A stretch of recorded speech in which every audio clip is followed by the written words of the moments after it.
ஐயா வணக்கம். நான் கிருஷ்ணகிரி மாவட்டம் வேலம்பட்டி கிராமத்துலேருந்து துரக்காசன் சார்.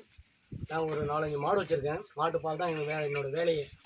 பார்த்தீங்கன்னா முந்திலாம் பார்த்தீங்கன்னா ஏக்கராக்கு ஒரு 40 கிலோ 50 கிலோ சோளம் வரைக்கும். இப்போ பார்த்தீங்கன்னா அந்த பால் வந்து நாங்கள் சொசைட்டியில் ஊற்றும்போது அவங்க சொன்னாங்க, இது மாதிரி வேறு ஒரு ப்ராடக்ட் வந்து பாருங்கன்னு சொல்லிட்டு. அது எஸ் சிரா 400ன்னு சொல்லிட்டு ஒரு சோளம் விதையை கொடுத்தாங்க. அதை வந்து விதைச்சி பார்த்தோம்னா ஏக்கருக்கு 10 கிலோ தான் யூஸ் ஆகுது. அந்த 10 கிலோ மட்டும் கம்மியான காஸ்டியூம் தான் ஆகுது.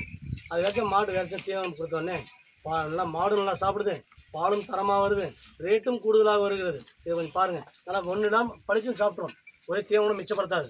இப்போ பார்த்தீங்கன்னா நமக்கு எல்லாமே அதிகமாக தருது லாபங்கள். இப்போ நாங்கள் வந்து எங்கள் சொசைட்டி வந்து அடுத்த ஆளுக்கு சொல்லியிருக்கோம், இந்த தீவனத்தை பயன்படுத்துங்க, மாடு நல்லா தரமாகவும் இருக்கும், கண்டுக்குட்டி சிறப்பாக இருக்குங்க, எந்த ஒரு இடைஞ்சலும் இல்லாத. முன்ன மாதிரி செலவும் கம்மியாகிடுது நமக்கு.